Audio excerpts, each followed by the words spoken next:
Hello friends, तो स्वागत है आज के संडे मॉरल वैल्यूज में आपका। बेटा जैसे कि आपको पता होगा कि दुनिया में हर कोई व्यक्ति अकेला आता है, कोई व्यक्ति किसी के साथ नहीं आता है, वो अकेला आता है। पर जब वो इस संसार में आता है तो क्या वो अकेला रह पाता है? क्या अकेला वो जी पाता है? नहीं। जब वो इस संसार में आता है तब वह अकेला जी नहीं पाता है। वह कई तरीके के संबंध बनाता है, चाहे वो उसका संबंध माता पिता के साथ हो, चाहे उसका संबंध भाई बहन के साथ हो, या फिर किसी के साथ भी संबंध हो। वो हर व्यक्ति के साथ संबंध बनाता है और इसी संबंध की वजह से वो जीवित रह पाता है। ऐसा क्यों होता है बेटा? क्योंकि जो बेटा इंसान रहता है वो एक सोशल एनिमल है, वो बिना दूसरे व्यक्तियों के जी ही नहीं सकता है। फिर बेटा जब वो घर के बाहर कदम रखता है तो वहां पर भी वो कई तरीके के संबंध बनाता है, अलग अलग लोगों से मिलता है, उनके साथ संबंध बनाता है, जिसको हम लोग मित्रता भी कह सकते हैं। पर बेटा ये मित्रता होती क्या है? क्या ये मित्रता वो होती है जहां पर एक व्यक्ति अपना काम निकलवा कर पीछा छुड़ा लेता है? क्या मित्रता वह चीज है जहां पर एक पर कोई अगर समस्या आ जाए तो दूसरा भाग खड़ा होता है? क्या यही मित्रता है? नहीं बेटा, मित्रता इतनी स्वार्थपूर्ण और इतनी भद्दी नहीं हो सकती। इसको बेटा मित्रता नहीं कहते। बेटा मित्रता तो बेटा एक बहुत ही शुद्ध संबंध है। मित्रता ऐसा संबंध है जहां पर एक व्यक्ति दूसरे व्यक्ति की निस्वार्थपूर्ण, बिना किसी स्वार्थ के, बिना किसी अपेक्षा के वो अपने दोस्त की मदद करता है। और यहां पर बेटा एक ही चीज होती है और वो होता है प्रेम। और बेटा इस प्रेम के बिना वहां पर और कोई चीज नहीं होती है। इस पर मुझे एक रामायण से घटना याद आ रही है जहां प्रभु श्री राम महाबली सुग्रीव से मित्रता करने उनके पास जाते हैं। जब प्रभु श्री राम सुग्रीव जी के पास जाते हैं तो उस समय बेटा क्या होता है, जो सुग्रीव जी के महामंत्री रहते हैं, जिसको हम लोग जामवन के नाम से जानते हैं, वो राम जी से कहते हैं कि वह जो सुग्रीव है और जो सुग्रीव की सेना है वो प्रभु श्री राम की सीता माता को खोजने में और उनको वहां से छुड़ा लाने में उनकी मदद करेंगे। पर साथ ही प्रभु श्री राम को भी उनका एक कार्य करना पड़ेगा, जो कि था उनके भाई से बदला लेना।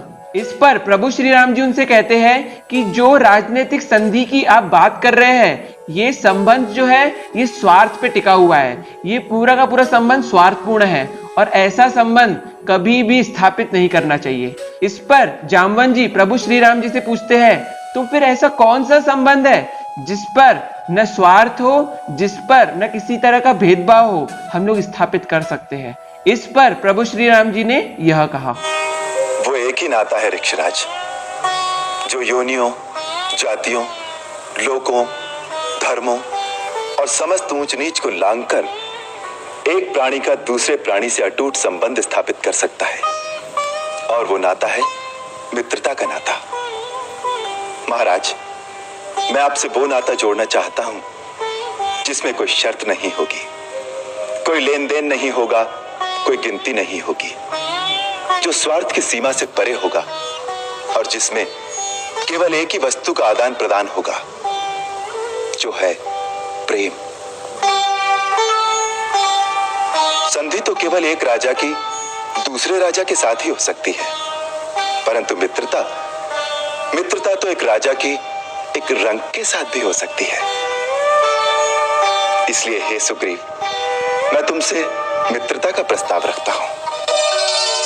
तो बेटा इस तरीके से प्रभु श्री राम जी भी कहते हैं कि मित्रता एक बहुत ही शुद्ध संबंध है। इसमें ना कोई जात है, ना कोई पात है, इसमें ना कोई अमीर है, ना कोई गरीब है, इसमें ना कोई ऊंचा है, ना कोई नीचा है। इसमें से सिर्फ एक ही चीज है, वो है प्रेम, वह है स्नेह, और इसी को हम लोग मित्रता कहते हैं। और फिर बेटा आज हम लोग देखते हैं कि हर कोई व्यक्ति फेसबुक पे अपने फ्रेंड्स बढ़ाने की बात करता है, इंस्टाग्राम पे अपने फॉलोअर्स बढ़ाने की बात करता है। तो क्या बेटा ये हमारे फॉलोअर्स जो हमारे फ्रेंड है, ये क्या हमारे सच्चे फ्रेंड्स हैं? क्या हम लोग इनके साथ सच्ची मित्रता निभा रहे हैं? नहीं बेटा, ये हमारे सच्चे फ्रेंड्स नहीं है, ये हमारे सच्चे दोस्त नहीं है। क्योंकि बेटा ये जो भी हमारे फ्रेंड्स हैं, चाहे आपके 1000 फ्रेंड्स हो, चाहे आपके 2000 फ्रेंड्स हो, चाहे आपके 1 लाख फ्रेंड्स हो, ये बेटा आपके सच्चे फ्रेंड्स नहीं है।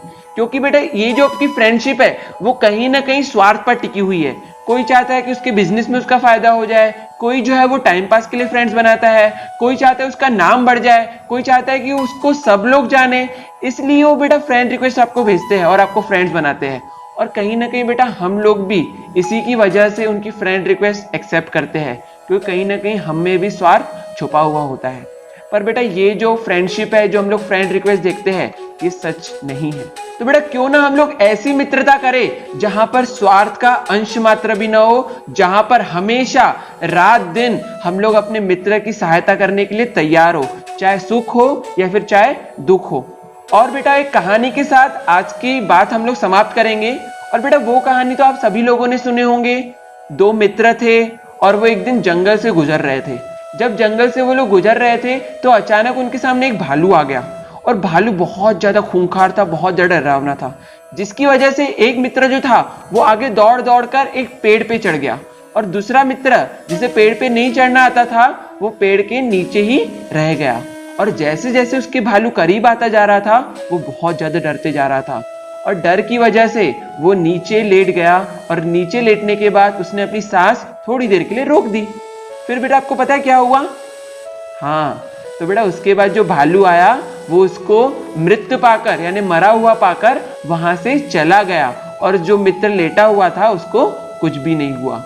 फिर उसके बाद बेटा क्या होता है कि जब पेड़ पे चढ़ा हुआ मित्र उस मित्र के पास आता है और पूछता है कि भालू ने उसके कान में क्या कहा, तो आपको पता है कि उसने क्या कहा? हाँ, तो उसका मित्र कहता है कि भालू ने उससे कहा कि स्वार्थी मित्र से दूर रही है। तो बेटा इस तरीके से हमें किसी के साथ भी स्वार्थपूर्ण मित्रता नहीं करनी है। हमेशा ऐसी मित्रता करनी है जहां पर हम हर घड़ी, हर सुख में, हर चैन में, कब भी हो सके हम अपने मित्र की सहायता करने के लिए आगे रहे।